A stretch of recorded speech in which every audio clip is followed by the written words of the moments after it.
سلام به همه اونهایی که با ما بودند و آنهایی که اکنون با ما پیوست شدند و ما را گوش میکنند.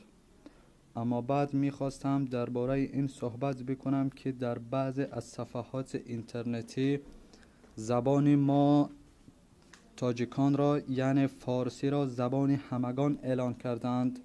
میخواستم چند سخن بگویم.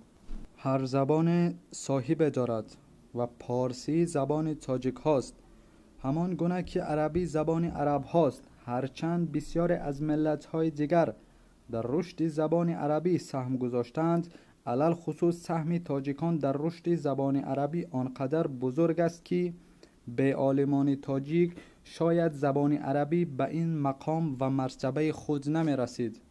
ولی کسی زبان عرب ها را به صاحب و زبان همه اقوام اعلان نمی کند. پس چرا زبان ما تاجیکان را به صاحب اعلان کردند؟ در بعضی از صفحات اجتماعی چنین عقیده های پهن دارند که گویا زبان پارسی زبان یک ملت خاص نیست، از این رو همه ملت ها در رشد آن سهم گذاشتند. با آنها گفتنی هستم که این همه شاعران بزرگی که در بخش های ایران بزرگ زندگی کردند تاجیک بودند، نه عرب، نه ازبک و نه افغان. با آنها مهر دیگر ملت ها نزنید. و باز گفتنی هستم که هر زبان صاحب خود را دارد و پارسی زبان تاجیک هاست. برای نابود ساختن زبان تاجیکان لشکر عرب به خوتلان رفت، ولی از تاجیکان شکست خورد و عاقب نشینی کرد و همان ترانه مشهوری از خوتلان آمدیه را در سال 725 میلادی تاجیکان بلخ درباره شکست خوردن عرب در خوتلان تاجیکستان امروزه گفتند.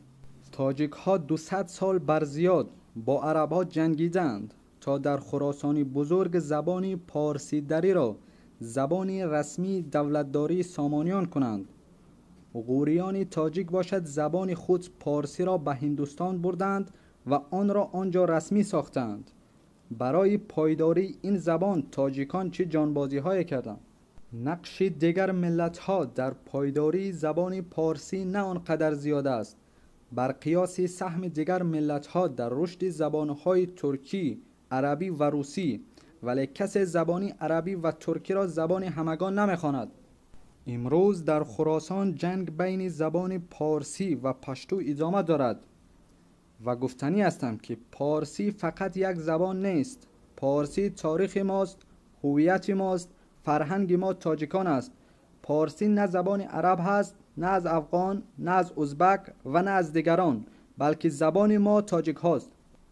هرچند که در رشد زبان تاجیکان دیگران هم سهم گذاشتند، سهم ما تاجیکان در رشد زبانهای دیگران کم نیست، ولی زبان ما پارسی است.